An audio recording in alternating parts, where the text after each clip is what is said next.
नमस्कार। चलिए आज बात करते हैं कक्षा 10 विज्ञान के एक बहुत ही दिलचस्प चैप्टर की, विद्युत धारा।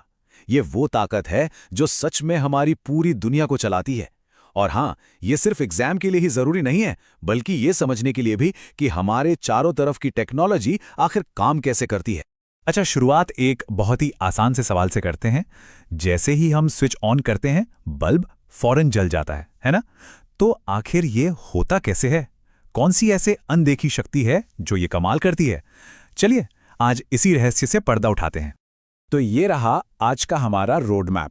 हम इन 5 जरूरी टॉपिक्स पर बात करेंगे, एक एक करके इन सारे कॉन्सेप्ट्स को समझेंगे और बिल्कुल एक सर्किट की तरह इन्हें आपस में जोड़ेंगे, ताकि आखिर में पूरी पिक्चर एकदम क्लियर हो जाए।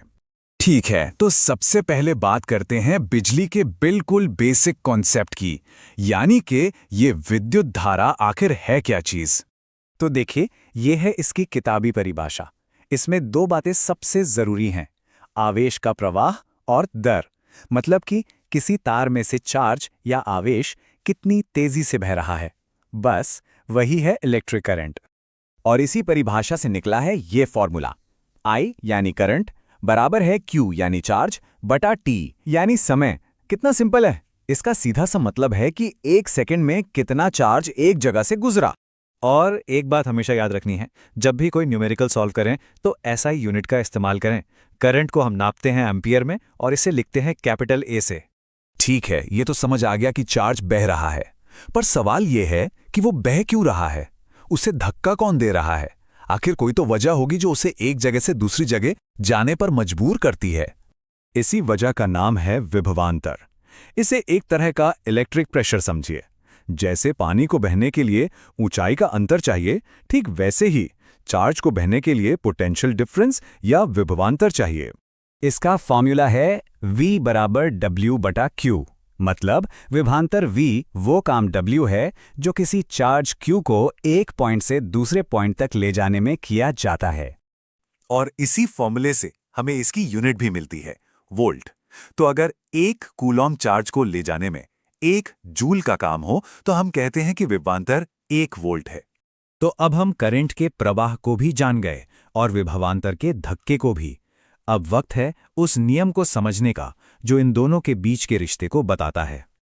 और वो नियम है ओम का नियम। सिंपल शब्दों में, जितना ज्यादा विभवांतर यानी प्रेशर होगा, उतनी ही तेजी से करंट बहेगा। लेकिन इसमें एक बहुत जरूरी शर्त है, तार का तापमान बदलना नहीं चाहिए। इसे मैथ्स की भाषा में देखें तो V समानुपाती है I के, और जब हम इस समानुपाती के निशान को हटाते हैं तो एक कांस्टेंट आता है R, और हमारा फॉर्मूला बन जाता है V बराबर IR। अब इस फॉर्मूले V = IR में एक नया कैरेक्टर आ गया है R। तो चलिए जरा इस R से भी जान पहचान कर लेते हैं।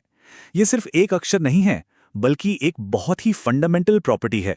तो ये R यानी प्रतिरोध है क्या? ये किसी भी चीज की वो खासियत है जो अपने अंदर से बहने वाले करंट को रोकने की कोशिश करती है। मतलब ये करंट के रास्ते का एक स्पीड ब्रेकर है। अब सवाल उठता है कि ये प्रतिरोध किन चीजों पर निर्भर करता है? तो ये 4 मेन फैक्टर्स हैं जो किसी भी तार के प्रतिरोध पर असर डालते हैं। उसकी लंबाई, उसकी मोटाई, वो किस चीज का बना है, और उसका तापमान। देखिए, साइंस में किसी भी नियम को साबित करने का सबसे अच्छा तरीका होता है उसे ग्राफ पर देखना। तो चलिए अब ओम के नियम को साबित करने के लिए VI ग्राफ को समझते हैं।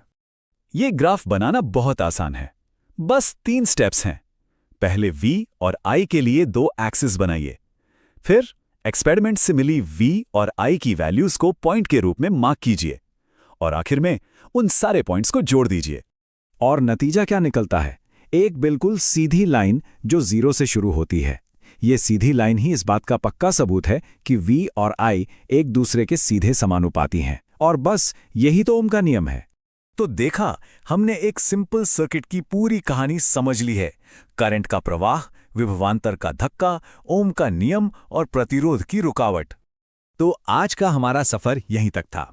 लेकिन हाँ, एक सवाल है जिस पर सोचा जा सकता है कि क्या ओम का नियम वाकई हमेशा और हर तरह के चालक के लिए लागू होता है? इस पर विचार करना दिलचस्प होगा।